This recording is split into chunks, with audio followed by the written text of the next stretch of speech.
Pessoal, a gente está aqui agora no voo, estamos sobrevoando um pouco das cordilheiras, como você pode ver aí.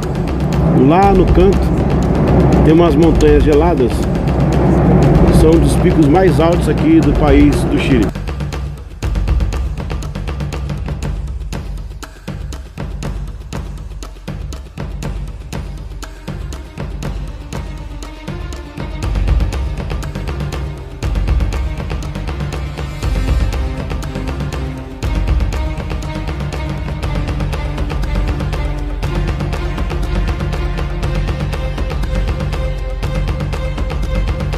Estou aqui no preparo. Como é que fica isso aqui, né? Vou andar aqui um pouquinho. Estamos aqui na Cordilheira dos Andes.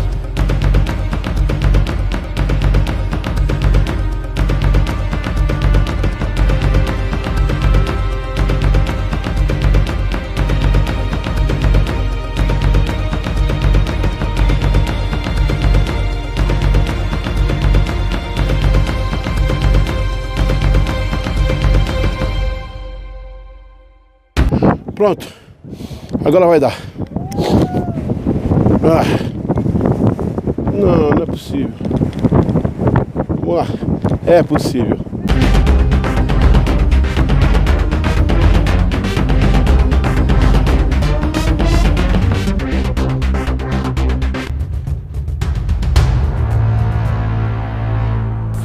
Muito bem, pessoal, estamos aqui para o documentário da América do Sul. Como o Evangelho chegou até a América do Sul. Já em minhas mãos, um exemplar da revista Pesquisa, destacando então esse documentário sobre o Evangelho e a chegada do cristianismo na América do Sul. A América do Sul, como você sabe, é um continente, uma parte do continente que compreende as Américas. Temos a América do Norte, América Central e América do Sul. Aqui no continente da América do Sul, 91% da população é cristã, dividida em católicos, protestantes e outras religiões que se dizem cristãs. No entanto, 91% estão debaixo da bandeira do cristianismo. Muitos governos são assumidamente católicos, outros se dizem laicos, mas há muitas coisas ainda ligadas à religião. Portanto, o impacto do cristianismo na América Central foi algo sui generis. É um grande continente e por aqui, na colonização europeia, o Evangelho chegou junto com a coroa espanhola e com a coroa portuguesa. Segundo os paleontólogos, 6.500 anos atrás, foi o período em que se dá as primeiras habitações ou os primeiros registros humanos na região da América do Sul. Segundo eles, os povos vieram pela Ponte Gélida, lá em cima na América do Norte, que faz uma pequena ligação já com a Ásia. A América do Sul possui em torno de 6,3% da população mundial e 12,4% da dimensão da Terra, da superfície terrestre. Nós temos aqui muitas línguas faladas entre os povos: português, o espanhol, inglês, francês, holandês.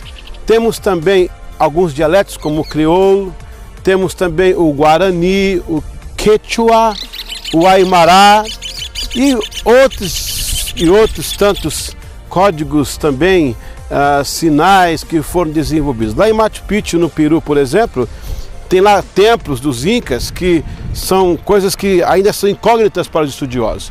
Então a América do Sul ela tem essa facilidade de reunir esses povos, essas línguas, essas tendências culturais. Também é muito típico da região aqui a batata, a mandioca, o feijão. Tudo isso é um pouco da América do Sul. A fauna, a flora, as espécies de animais, a riquíssima Amazônia. Olha, a Amazônia então é um cartão postal para o mundo. A América do Sul é um continente abençoado por Deus pela natureza. Temos campos áridos, férteis, temos desertos, temos gelo, temos calor. O que você imaginar temos na América do Sul. Portanto, é uma grande viagem e é um grande momento de estudar sobre a América do Sul. As naus espanholas vão tocar as águas da América do Sul, uma parte da América Central, já com o Cristóvão Colombo. Cristóvão Colombo chegou aqui nessas regiões em 12 de outubro de 1492, 2h03 da manhã. Pelo menos 2 da manhã é o registro histórico em que o arauto grita terra à vista. Colombo, na verdade, não foi um grande explorador em terra. Ele foi um descobridor. Ele andou várias partes descobrindo as Américas. A América podia ser chamada de Colômbia, não é? Por que América? Porque o Colombo e outros navegadores insistiam em chamar isso aqui de Índia, uma parte da Índia. Por isso que os nativos são chamados de índios. Você percebeu isso aí? Na verdade, índio se referia a quem morava na Índia, onde o comércio português, britânico, europeu tinha coligações via Atlântico, mas pelo sul da África, não é? Então, essa história que eles perderam o caminho, Pedro Álvares Cabral também chegou por aqui, os caminhos das Índias. Havia até uma companhia holandesa, né? Companhia das Índias.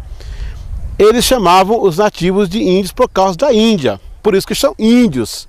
Mas na verdade não são índios, são selvagens, do ponto de vista de civilização humana, são nativos, a palavra correta é nativos, nativo, eles eram nativos. Ele ancora perto ali no Caribe, ele toca nas águas da América do Sul, faz uma incursão em alguns que hoje são países, né, Guianas, o próprio Peru, Venezuela, bom, mas não vai ser ele que vai entrar. Francisco Pizarro, que vai em 1552 adentrar por essas terras tentando conquistar. Mas aí eles encontram um império. O Império Inca era organizado. Eles tinham cidades-estados, governantes, tinham um sistema bélico, militar, muito primitivo, muito pobre, mas tinham. Lá em Cusco era a capital e o Peru era então a região dominante, né? Na verdade, eles chegaram aqui para explorar. Eles olharam a terra, 1522, voltaram para a Espanha, conseguiram o apoio de Isabel e Fernando. Olha aí, Isabel e Fernando, hein? A rainha da Espanha na época. Eles financiaram essa volta e aí os espanhóis vieram para se assentar. A diferença do Brasil para os espanhóis aqui é interessante. O Brasil não é grande, tão grande, né? O Brasil é maravilhosamente grande. E aí o que sobrou nessa parte da América do Sul são os países, como eu já mencionei no outro quadro. O Brasil não encontrou nenhum império organizado. O Brasil não encontrou nenhum tipo de império aqui. Ele encontrou índios selvagens que plantavam e caçavam. Então o Brasil teve que só dominar. Teve algumas lutas, sim, mas não foi como os espanhóis enfrentaram logo o Império Inca. Coincidentemente, tanto Cristóvão Colombo como os outros navegadores, como Francisco e tal, eles chegaram e deram de cara com o Império. Um Império altamente organizado. Inclusive depois que morre o Imperador, o Grande, na época, né, aqueles idos de 1400, 1500, dois filhos vão brigar, a coroa espanhola vai apanhar um filho para derrotar o outro, para depois ficar com tudo. Com a coroa da Espanha e a coroa portuguesa, a América do Sul vai ser invadida pelos portugueses e pelos espanhóis, e chegando a ter até o Tratado de Tordesilhas. Nesta vinda da coroa, tanto portuguesa quanto espanhola, vem junto também quem? A Companhia de Jesus, que são jesuítas, fundados pela ordem do Inácio de Loyola. Ao chegar nessas terras, eles vão implantar o catolicismo. As missões são católicas, mas com um cunho geopolítico. Por quê? A coroa trazia a espada, que a igreja trazia a mente. 1572 já tinha alguns polos em toda a Cordilheira dos Andes, que começa no Caribe, vem até o sul do Chile e dá a continuação à Patagônia. Já o Brasil, um pouco diferenciado, chegou aqui no Brasil em 1500 a colonização. Temos indícios de outros povos que por aqui passaram, até mesmo navegadores, mas a coroa portuguesa firmou os passos aqui no Brasil.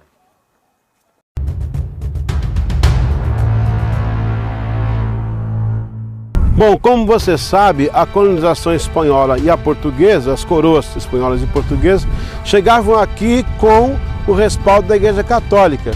E interessante que alguns monarcas chegaram a decretar a conversão dos nativos. Olha que interessante, eles chegavam aqui, impunham a espada, a bandeira do país deles, tanto a Espanha como Portugal, algumas partes da Inglaterra também, nas Guianas, a Holanda e também a França. Bom, e eles decretavam a conversão dos nativos, o que era pregado o Evangelho na época de Cristo, para a pessoa pensar e decidir. Aqui eles impunham que a pessoa tinha que se converter, senão morria. E aí vai ter uma história muito triste de massacre, gente. Muito massacre em nome de Deus, em nome da cruz, em nome do cristianismo, que não era o cristianismo real, né? O cristianismo real é o cristianismo de amor. Tanto é que no Concílio de Trento, em 1545, Papa João Paulo XXIII, ele vai tentar reverter essa posição católica a respeito das conversões obrigadas, né? Porque em 1250, época do Tomás de Aquino vai contestar a supremacia católica de uma forma teológica. Isso faz despertar nas coroas uma reaproximação dos povos sem usar tanta violência, mas não é fácil e não vai ser rápido, até porque estamos vivendo o período da Inquisição nessa época. A Inquisição nasceu em Albi, no sul da França, quando algumas pessoas questionavam algumas posições católicas. E o Papa Lúcio III mandou averiguar, fazer uma inquisição, perguntas da Inquisição, e aí começou essa perseguição. Depois veio a ideia de criar alguns tipos de tortura, e nós vamos ter aí 25 milhões de pessoas mortas pela Igreja Católica sob o manto do Santo Ofício, chamado Autos de Fé. É uma história sangrenta e difícil. Eu estive em Praga, visitei o Museu das Máquinas Mortíferas da Inquisição Católica. Eles chegam aqui e vão impor o catolicismo nas pessoas. Isso vai criar muita dificuldade. Eles vão se converter por medo, não nem se converter na verdade, né? Vão se tornar cristãos por medo apenas. Isso vai durar um pouco até que começam a chegar os protestantes. Lembrando que quando a embarcação de Cristóvão Colombo chega no Brasil, chega na região da América do Sul, 1492, Lutero está com 7 anos de idade. E só depois de 25 anos que vai eclodir a reforma. Então foi muito tempo para eles chegarem aqui e impor, né? Teve muitas brigas, muitas guerras aqui nessa região. Os protestantes vão começar a chegar depois da reforma, a partir de 1500 e alguma coisa, até 1600. Aí depois vem, na verdade, para ser sincero e honesto, 1556 chegam no Brasil os huguenotes, liderados pelo comandante Villagagnon e o comandante Coligny. Capitão Coligny e o comandante Villagagnon chegam aqui trazendo os primeiros protestantes no dia 10 de dezembro de 1556. Calvino ficou sabendo do Brasil. Calvino é de 1509, ele é contemporâneo do Henrique VIII. Então na época estava com seus 40 e tantos já, né, o Calvino. Ele fez um culto lá em Genebra, reuniu o pessoal, levantaram fundos. O próprio rei também foi convencido e mandou para cá esses primeiros protestantes para ver como é que era o Brasil. Bom, chegaram aqui nesta região e implantaram o catolicismo romano, não os protestantes, os católicos primeiro, né? Como eu falei, uma sequência de guerras, uma atrás da outra, incansável. E isso fez com que uma resistência fosse criada, tanto aos governos quanto à religião, porque havia essa coligação. Na verdade, era uma conquista geopolítica, No ano de 1555, dia 15 de março, Villagagnon vai ter uma reunião lá em Genebra e eles vão focar sobre esse país chamado Brasil. Então a expedição vai sair de lá e chega aqui dia 10 de dezembro de 1556, na Baía de Guanabara, no Rio de Janeiro. Desembarcam lá, eles fincam a bandeira do protestantismo, mas haverá um problema. Eles vão até crescer bastante aqui. naquela região. Só que depois haverá entre eles mesmos algumas celeumas na liderança. Aos poucos, Vila Gaillon vai ficando contra o grupo de protestantes. A história é longa, eu vou contar agora em blocos de áudio, mas houve um massacre protestante aqui no Brasil, sob os auspícios de Mendes Sá e corroborando junto ali o tal do padre José de Anchieta, o santo brasileiro. Ele foi um dos que ajudou a matar pessoas. Isso está na história, eu não estou contando. Eu estou contando a história, mas não é a história sem o H, né? História com H maiúsculo. Está na história do Brasil. Eles foram pelo menos 5 no primeiro dia, mortos de forma muito brutal, jogados em cima da montanha, amarrado o pescoço, semi-morto. E o último que o Carrasco ia matar demorou, o Anchieta foi lá, tomou da mão do Carrasco o instrumento e executou. E é chamado hoje de santo pelo Brasil. É coisa que não dá para entender. O pessoal lê a história e esquece da história. De santo. Aliás, os jesuítas nasceram com Inácio de Loyola, não é?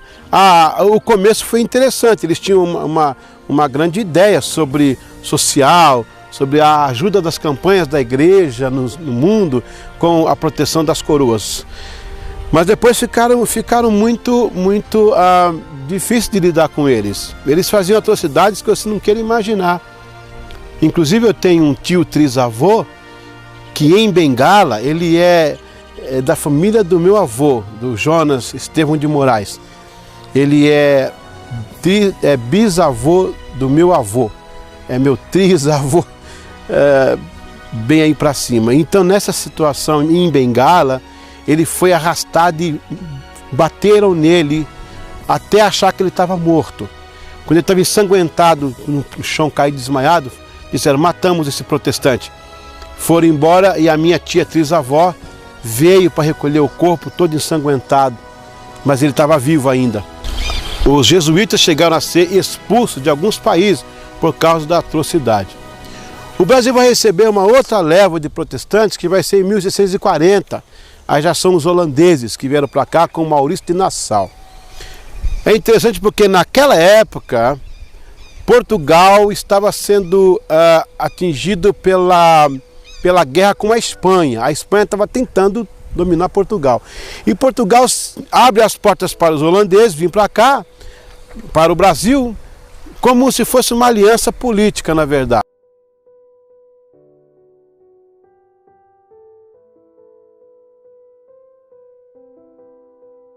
Esta era a imagem que os holandeses tinham dessa parte do Oceano Atlântico. Aqui um pedaço muito estratégico. Eu estou sentado em cima de um canhão. Gente, é uma coisa histórica, né? Porque esse canhão, olha, é original. Não tem que levar isso aqui, a não ser muita gente. Ninguém estava sentado aqui naquele dia. Aqui esse canhão estava em cima de uma base, ele tinha lugar de correr, e era estratégico o posicionamento. Esses canhões tinham um poder de fogo muito forte, que alcançava muito longe e combatia as pessoas que vinham aqui. Eu fico imaginando os navios aqui parados, aqueles navios de 1600, 1700, 1500, né? O pessoal descendo, tentando subir aqui, tentando pegar o forte. E também lá dos navios eles atacavam aqui também, mandando balas para cá, né? No caso, os canhões que os navios carregavam. Pessoal, quero parabenizar o governo de Pernambuco porque está fazendo uma obra de restauração no Forte Orange para aumentar nossa cultura, com nosso conhecimento. É muito bom resgatar essas memórias para contar a história do Brasil também. Parabéns ao governo de Pernambuco, Secretaria de Cultura desse estado. Em 138 cortes foram encontrados vestígios da primeira metade do século XVII e também encontrado muitos tijolos vermelhos, o que confirma a ideia que os holandeses faziam, uma pequena fogueira para alimentar os seus soldados, para cozinhar, para ali ter um momento de alimentação. É interessante porque a construção arqueológica vai identificando cada setor desse forte. Lembrando que ele foi muitas vezes alvo de construção, de reforma. É um período muito extenso, né? 1600 até agora é um período muito extenso. Então ele sofreu algumas mudanças de acordo com as ocupações militares que estavam havendo aqui. Como você pode ver, temos aqui a planta dos dois fortes. Lembrando que os holandeses construíram o primeiro forte. A parte vermelha é a parte holandesa. Tá vendo esse lugar aqui, onde fica a capela? Aqui está vendo alguns corpos, ó. Eles usavam para sepultar pessoas aqui também. Aqui no branco você vai ver o contorno do Forte Português. Até o tempo em que as forças espanholas arrefeceram, Portugal cresceu, entrou um pouco do apoio inglês, aí pronto, os holandeses não serviam mais para nada e expulsaram daqui os holandeses. Olha, Portugal fez muito mal ao Brasil. Levou muita riqueza, muita madeira, muito minério, muito ouro, fez muita atrocidade aqui. E depois usou povos, como o caso dos holandeses, né? Até quando serviram, eu estava aqui, mas depois não serviram mais. O Maurício Nassau chegou a ser um governador lá no Nordeste. O Nordeste era para ser todo holandês.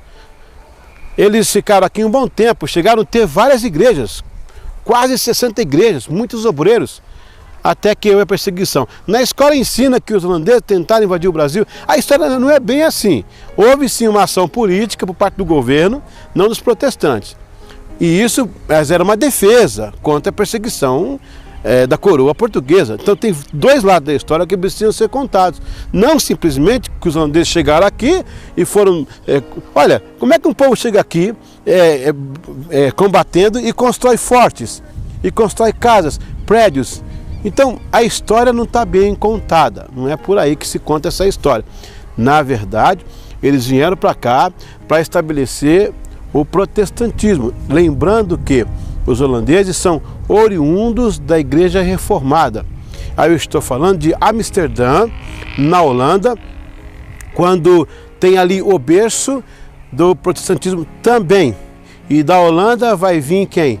Vai vir Jacob Armínio, que vai incrementar, depois com as suas teses, o arminianismo. Muito bem, eles chegam aqui em 1640, ficam esse tempo todo, até que a coroa espanhola vai arrefecer, e aí Portugal cresce e vai ter que expulsar os holandeses daqui. A história é bem essa aí.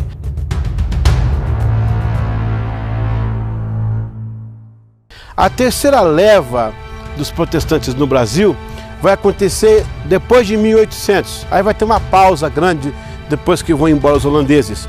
Os britânicos chegaram aqui primeiro em 1810. Eles fazem um culto lá no Rio de Janeiro, no barco Lord Strangford. Lord Strangford faz um culto nas águas, depois fazem um culto na terra. Deixa eu lembrar uma coisa para você. Enquanto a Espanha está tentando colonizar toda a América Latina, no Brasil também está acontecendo esses momentos, 1800 você sabe que Napoleão está no auge. A família portuguesa vai ser trazida ao Brasil na escolta da Inglaterra. E essa escolta vai custar um pouco a coroa portuguesa, porque eles vão ter que abrir alguns espaços para a Inglaterra no Brasil. Muito bem, pessoal, estou aqui agora em frente ao Museu de Petrópolis, onde foi a residência oficial, né, da família imperial no Brasil. Museu, hoje é um museu, né? Hoje é museu, mas aqui foi uma residência oficial, né, da família real quando veio de Portugal. Lembrando que no ano 1808, então Napoleão começou a invadir lá a Europa. Nisso, Portugal não tinha experiência bélica ou um exército era menor. Napoleão vinha com uma potência muito grande, ele foi um ditador. O que acontece? Portugal abre então para pedir aliança e fez aliança com a Inglaterra. Na época, 1808, Dom João VI, a família toda imperial, veio ao Brasil com mais de 15 navios, em torno de 15 mil a 20 mil pessoas. Durante a travessia do Atlântico, houve uma tempestade muito forte e os navios se desencontraram. Uma parte foi parar na costa da Bahia e outra parte para o Rio de Janeiro, onde a família se estabeleceu. Bom, chegando no Rio de Janeiro, o Dom João VI mandou desapropriar várias pessoas de suas casas para colocar o governo. Já começou por aí o negócio, né? Mas foi nessa ocasião em que a Inglaterra estabeleceu algumas alianças comerciais com o Brasil por causa da proteção da guerra. Na verdade, foi a Inglaterra que escoltou a família real para o Brasil, porque eles estavam com medo do Dom João VI, ou seja, a corte real, ser engolfada pelo Napoleão. E nessa vinda, então, ficou favores sendo devidos. E nesses favores, então, o que vai acontecer? Vai ter, então, a inserção da Inglaterra no comércio brasileiro. O que vai acontecer depois disso? Com a expansão marítima e a navegação do comércio, vai ter, então, a abertura da indústria no Brasil em aliança. Aí, a partir de aí, começa o desenvolvimento. Dom João VI fica até 1820, quando morre a sua mãe, Dona Maria I, ele assume como imperador geral dos 3 reinos, Algarve, Portugal e Brasil.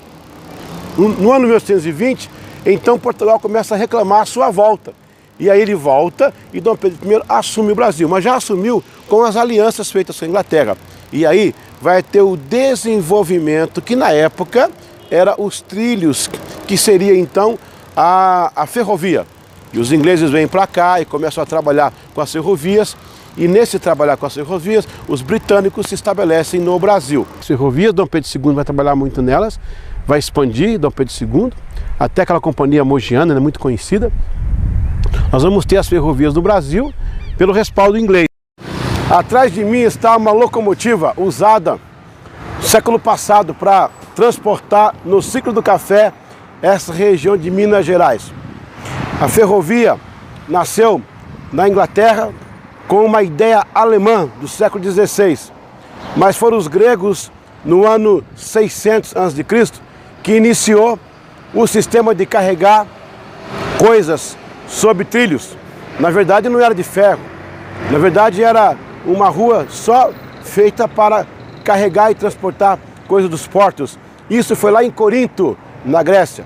Os alemães copiaram a ideia e começaram a fazer, então, dormentes de madeira e trilhos de madeira.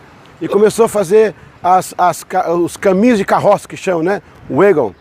Depois os ingleses copiaram a ideia. No Brasil, a ferrovia chegou em 1854, lá no Rio de Janeiro.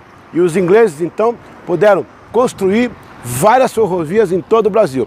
Essa, por exemplo, ela é muito antiga, ela data aí do período do século passado. E daqui a pouco você vai conhecer a estação de Stephenson, onde os ingleses trabalharam nessa região para fazer este novo trabalho no Brasil, que na época era o progresso. Nos idos de 1800 em diante, os impérios começaram a transportar esse tipo de coisa para os países, porque interligava toda a região do país. E aqui está uma marca do século passado, quando os ingleses vieram à América do Sul para trabalhar e com isso trouxeram o evangelho através dos ingleses anglicanos. Chegavam aqui, falavam inglês, não tinham como se conduzir entre as pessoas nativas, então vinham pastores para pregar para eles. E daqui a pouco você vai conhecer o trabalho de Carlos William Stephenson. Gente, tocar nesse ferro todo aqui é tocar na história.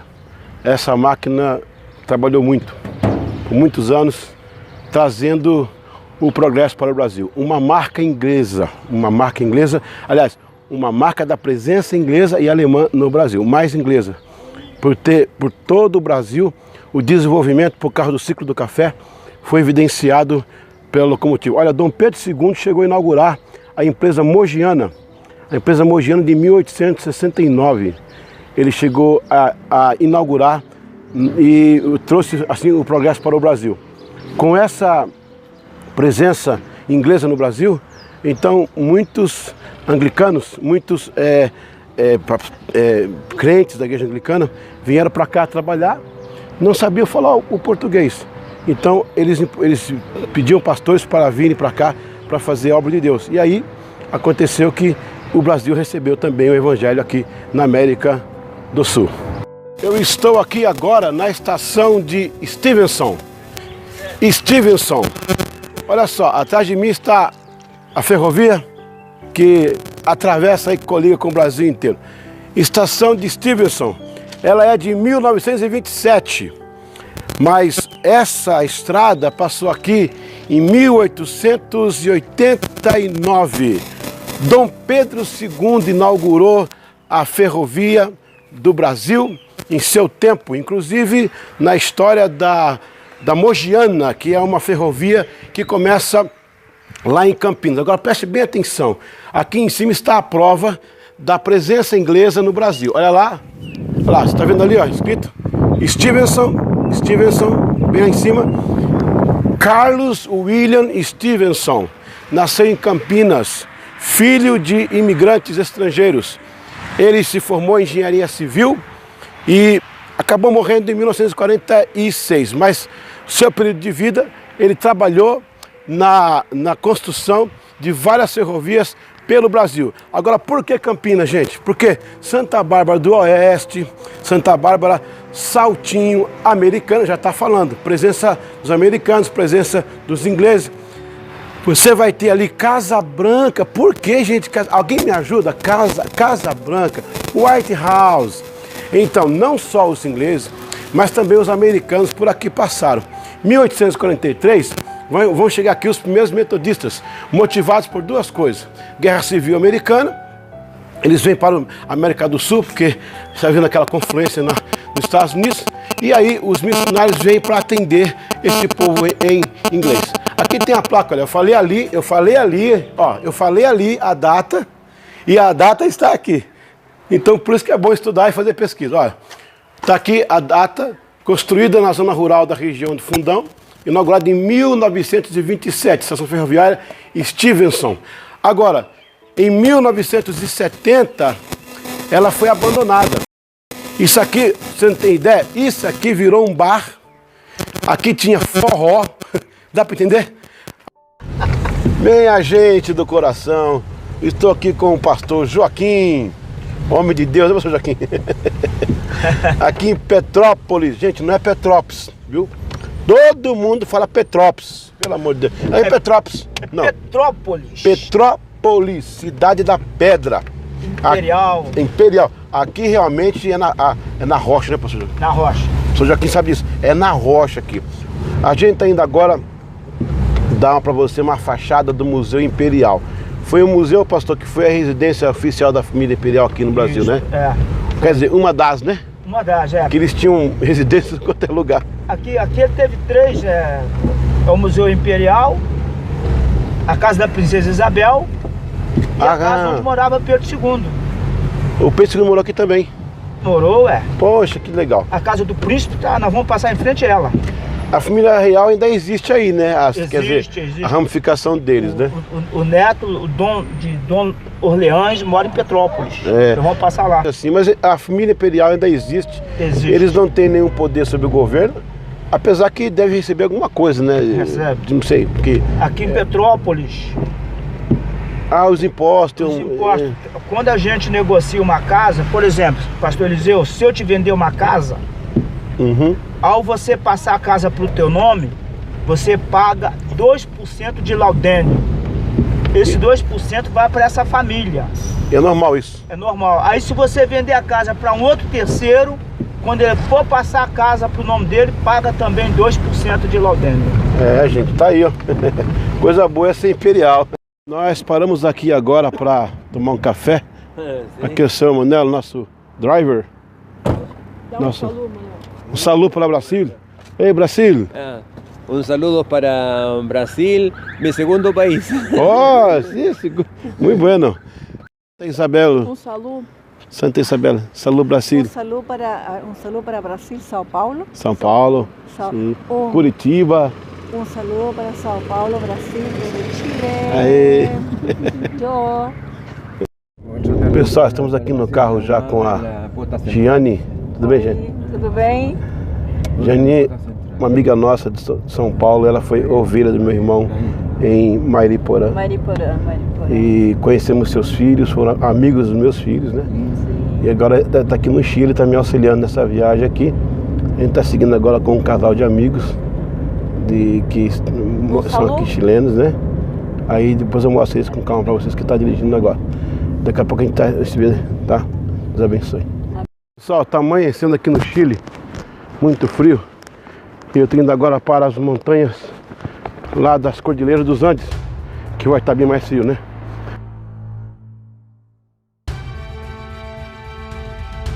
Gente, eu estou aqui agora andando nas Cordilheiras dos Andes. Uma mistura de neve, terra, água lá embaixo. Tá vendo? Fantástico! Um espetáculo da natureza. Depois de mim ali em cima tem um monte ainda. E é até difícil falar aqui um pouquinho por causa do ar. Vai ficar pesado. A respiração fica difícil. Estar aqui nesse local é pisar onde alguns missionários no passado pisaram. Por quê? Nessa região, nas encostas, moram pessoas nativos daqui. Aquela lhama, aquele animal também é daqui, daquela região. E essas pessoas foram evangelizadas desde a Venezuela até o Chile. Então é uma fantástica essa visão, fantástica essa cordilheira e está aqui nesse momento. Vamos lá, vamos caminhando.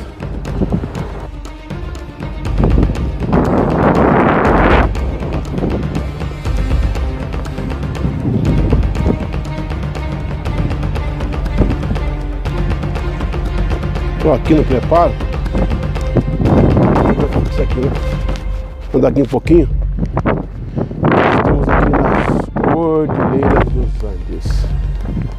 Vou tentar aqui falar com vocês um pouco, tá meio difícil. Opa! Aqui. Passo melhor.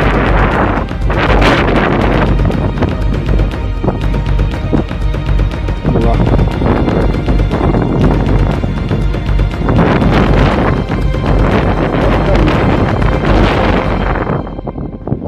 Pode cair. Vou pegar com a pedra. Gente, é muito gelo, muito frio. Não sei quantos graus abaixo de zero. Mas estamos aqui. Vamos tentar. Está subindo aqui essa pedra, meu Deus do céu. Tem que ter coragem. Uau! Consegui! Muito bem, gente, eu estou aqui agora nas Cordilheiras dos Andes, um espetáculo da natureza. Olha que coisa linda, gente. O que você vê por aqui? Olha, você vê água, você vê cascalho, neve, você vê água. As cordilheiras é a extensão de montanhas mais extensa do mundo. São 8.000 quilômetros de extensão. Vem da Venezuela, lá do Caribe, até o país do Chile. Atravessa o Peru, a Colômbia, a Bolívia, a Argentina. Na verdade, ela faz a fronteira natural entre Chile e Argentina.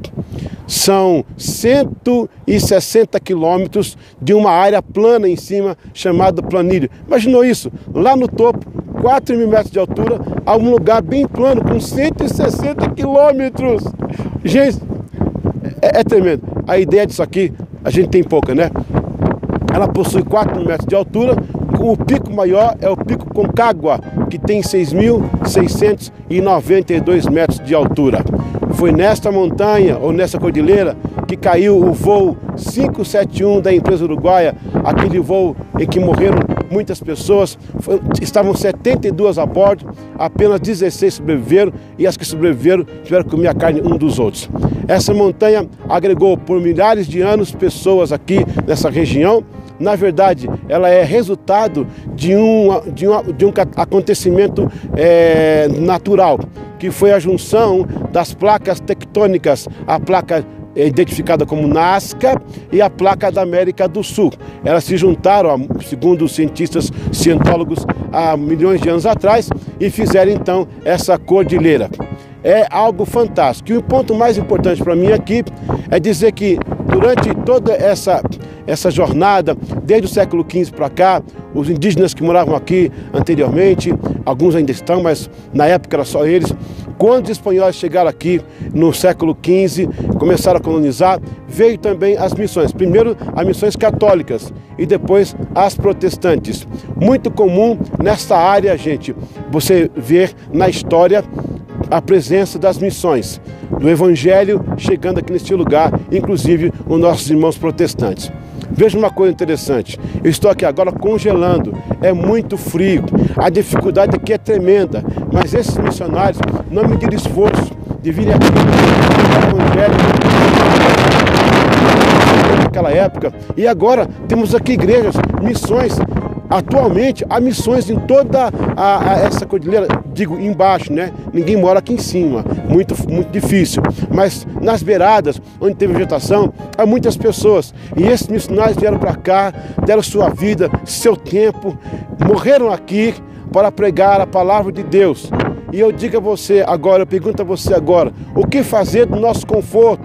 O que fazer? Nada contra o conforto, não sou contra essas coisas, mas essas pessoas que não veem esse lado aqui, dos que realmente são missionários, dos que realmente merecem nosso apoio, nosso amor, nosso dinheiro. Fique uma palavra até de revolta, mas também de iniciativa, que a nossa geração não se prenda nos templos luxuosos e ao ponto de esquecer o que está aqui fora. Muitos estiveram aqui, deram as suas vidas para que o Evangelho chegasse até aqui, nesse local, muito difícil, mas o Evangelho chegou. Porque onde há um coração abrasado, um coração missionário, aí há a semente do Evangelho.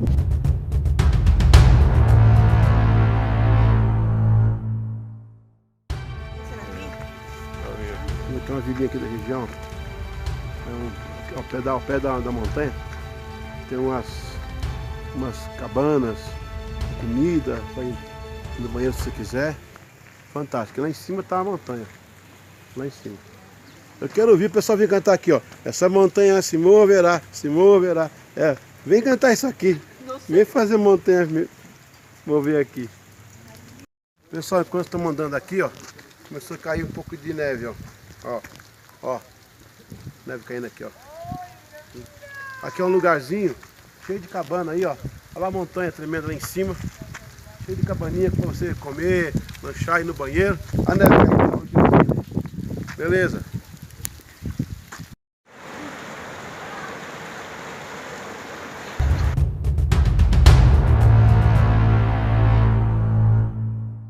Explica o pessoal o que é isso aqui, ó.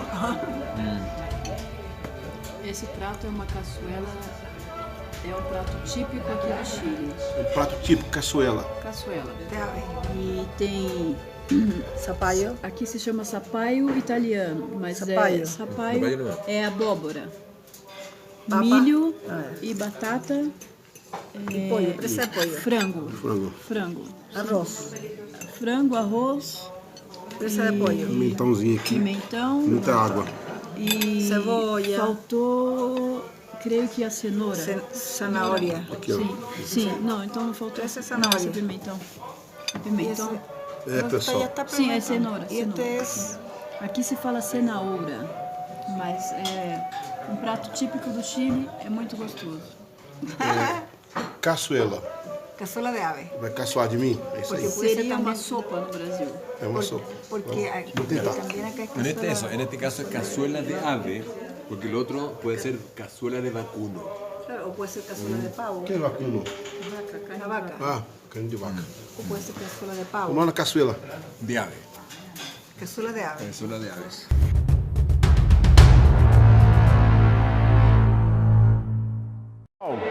Gente, com muita emoção, estou aqui agora na Catedral Nacional do Chile, ou Catedral Evangélica de Santiago, que é a Catedral Metodista Pentecostal. Atrás de mim está um coro de vozes e violões. Eles acabaram de chegar do evangelismo na rua e estão aqui cantando ao Senhor diante do altar. Uma igreja enorme, cabe aí 5.000 pessoas tranquilamente e é um colosso aqui nesse país, uma referência para o Estado.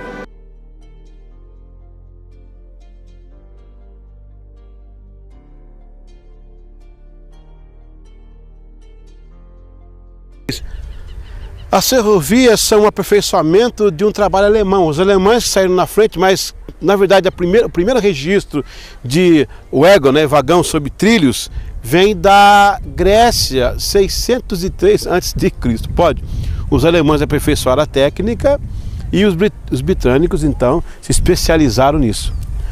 O Brasil vai precisar abrir portas para esses missionários. Então em 1810 vem então os primeiros para cá. Depois vai vir uma sequência de outros protestantes chegando ao Brasil. Então, como você viu através do nosso documentário, a chegada protestante no Brasil vai acontecer em 3 momentos. A chegada católica vai acontecer a partir de 1492, quando Cristóvão Colombo chega nessas regiões, 1522, 1528, com patrocínio da coroa espanhola por Isabel e Fernando. Os huguenotes vão estar por aqui em 1556, depois os holandeses em 1640, e aí vem a sequência dos britânicos, luteranos, metodistas, os congregacionais, os presbiterianos, batistas, a partir de 1800. E nós vamos ter então, a partir de 1900, o movimento pentecostal. 1960 é a vez das igrejas históricas serem renovadas, como eles dizem, como a história conta. É o caso da Presbiteriana Nacional. Uma grande figura foi Ernesto Nini, em 1962. G7 Teixeira de Carvalho, com a Igreja Metodista Wesleyana, oriunda da Metodista do Brasil. A Igreja Batista Renovada, todas elas vão passar por esse período aí. 1859 é a vez dos presbiterianos, com Simonton. Os batistas vão chegar aqui em 1865. Aí, em 1900, o movimento da Holiness, ou da Santidade, promovido pelo movimento metodista, atingindo Chicago. O importante foi a chegada do evangélico na América Latina. Claro que com a chegada católica foi algo violento, algo imposto. Nós vamos ter alguns momentos também importantes das missões protestantes evangélicas na América do Sul. No Equador, por exemplo, a tribo Auca, onde Jean Elliott e Elizabeth e sua equipe, no caso as mulheres foram salvas, mas os homens morreram, fizeram amizade com os nativos, levaram presentes, acharam que estavam tudo bem. Quando eles desceram para evangelizar, eles foram mortos a flechadas. Mas ali nasceu uma grande missão. E esse filme chamado Terra Selvagem tem comovido milhões de pessoas no mundo inteiro. Muitos casos aconteceram na evangelização da América do Sul. São casos realmente que tocam o nosso coração. Cada caso em sua particularidade. No paralelismo com a colonização e com os governos, eles foram se ajustando.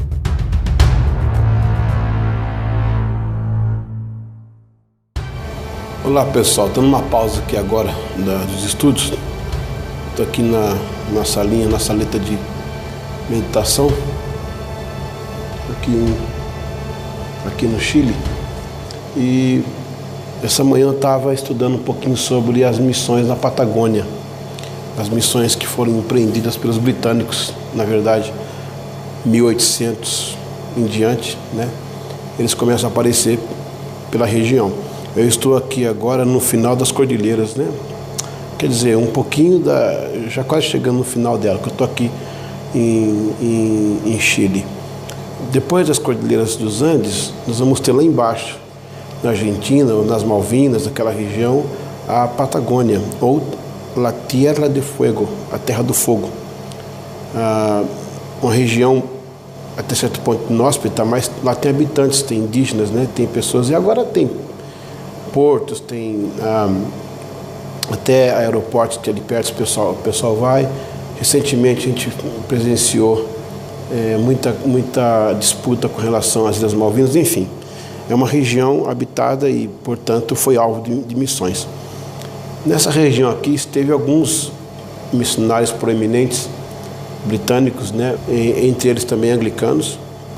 Thomas Bridge esteve nessa região como missionário. O pai dele, na verdade, o pai dele era adotivo, né? O pai dele é o pastor George Gaspard. O pai dele, que é um pai adotivo, achou esse menino, que é o Thomas Bridge, achou abandonado pela família.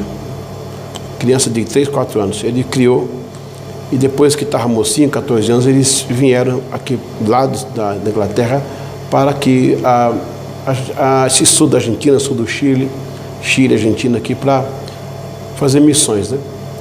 Uma daquelas ocasiões, o pai dele trabalhou muito para traduzir o idioma dos indígenas, né?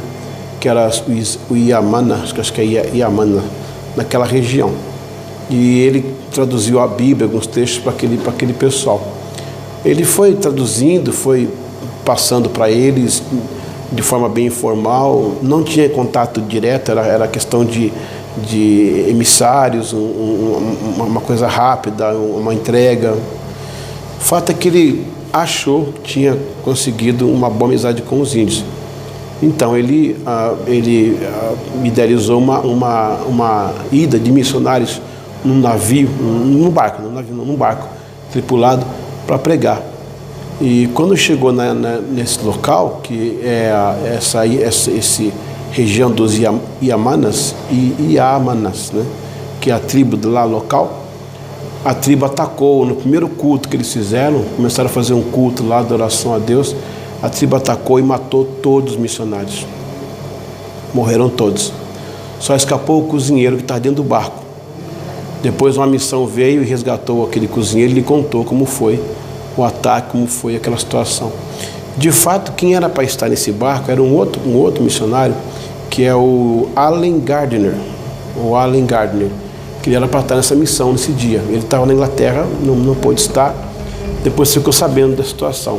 E ele disse: não vou desistir, né? E também o Thomas Bridge, que era o filho do pastor que mandou o dicionário, disse: não vou desistir. Os dois decidiram não desistir.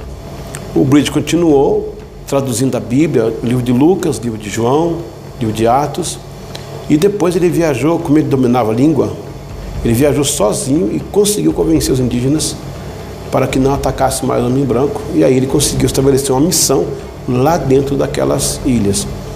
Depois ele não pôde mais sustentar, ele teve que abandonar aquela missão para criar ovelhas, para poder alimentar as crianças, porque não vinha condições financeiras para ele. Então foi uma região difícil de se conquistar. O Thomas Bridge foi tão próspero para o governo argentino que agora em 2010 teve um decreto federal e o túmulo dele foi transformado em patrimônio histórico do país. Vocês têm uma ideia. Essa região foi difícil acesso, porque depois o Thomas Bridge, por outro lado da ilha, no porto ali Picton, Porto Pueblen, Pabellón, é um porto que tem ali nas Malvinas, no sul ali da Argentina, do Chile. O Gardner veio com outros para pregar ali. Ele conseguiu com muito custo algumas ofertas, alguns recursos para pregar naquela região. Quando eles foram atravessar o canal, chegando perto dessa ilha, os índios atacaram eles de forma brutal. Eles foram tão atacados que já estavam corando, né? Quando os índios chegaram atacando, eles perderam tudo que eles tinham. Ferramentas, armas para se defender e até alimentos. Conseguiram navegar de volta para... Porque ali são pedaços do mar, são braços do mar, né? Que invadem as ilhas. Conseguiram navegar de volta, mas não tinha acesso mais à terra. E as coisas ficaram lá. Aos poucos eles foram tendo fome, foram tendo problema de saúde. Não conseguiam pescar também. É um lago muito gelado. Olha, estou falando do que é no sul, é perto lá da geleira. Eles não tinham como pescar, não tinham como fazer nada. E o Gardner foi escrevendo o diário dele, contando as histórias. É muito emocionante. É muito emocionante. Aos poucos foram morrendo de fome. Eles não conseguiam fazer nada. Um a um foi falecendo. E um dos últimos foi o Gardner, que morreu em 1852. Ele morreu no barco, olhando uma ilha que ele queria tanto evangelizar. Ele deu ali sua vida, né? Os companheiros naquele sonho. Não tinha como remar, não tinha como fazer nada. O barco estava à deriva, morrendo ali. Depois de um tempo, as missões, eles colocaram mensagem em garrafas, lançaram pelos rios. Caiu num porto. Alguém pegou e veio onde eles estavam. E quando chegou lá, só havia cadáver mesmo, apodrecidos. E só o diário dele com a convicção. No dia que ele faz aniversário, lá ainda morrendo, ele faz uma oração: Senhor, envia missionários para essa região. E Deus providenciou, depois da morte dele, sensibilizou as missões britânicas.